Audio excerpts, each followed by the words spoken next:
Welcome to Chosen Lifelines for Relationships. My name is Charmaine Jennings. My name is Walter Jennings, and we have been called to challenge and change Relationship culture.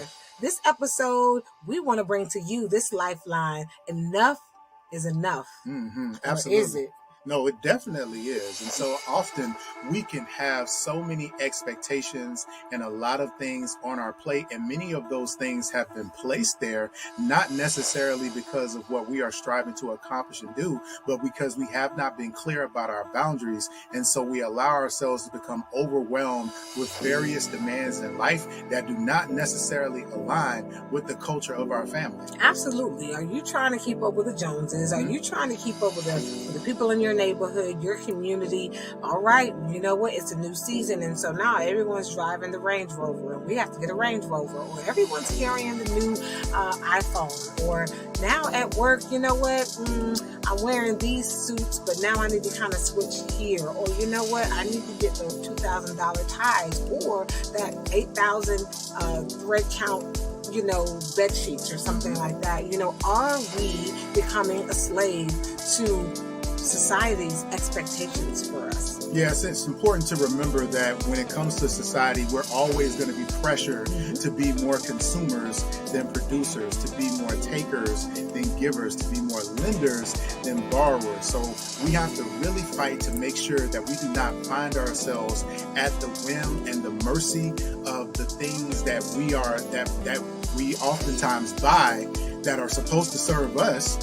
We begin to serve them. The jobs that are supposed to be helping to serve and provide the life and the livelihood that we want, we end up becoming slaves to our jobs, all because we allow our mindset and mentality to be shifted in such a way to where we're working now for that thing rather than those things working for us. Absolutely. So we want to stand tall, we want to be strong, and we want to remember we want to have a reflection. What are the core values of our family?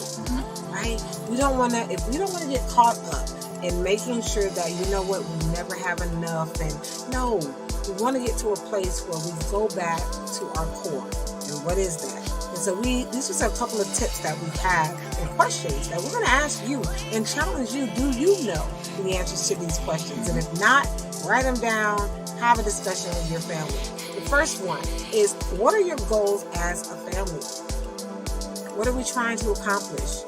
Because if you wait to see it on social media, to see it on television, definitely the world is going to have you tossing and turning as if you're in an ocean and in a boat during turbulent times.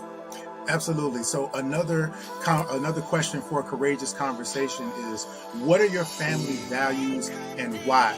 Now, your values, bear in mind, are your boundaries. Those are the things that guide your how. So with your goals, that's the what. Those are the things you want to acquire. Those are the things you want to accomplish. Your values are what provide the engine and the pathway for you to be able to get there.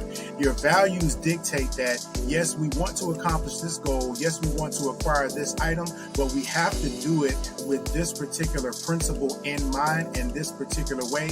Otherwise, we violate the culture of our home. Absolutely. It's literally the integrity that we all are in agreement with.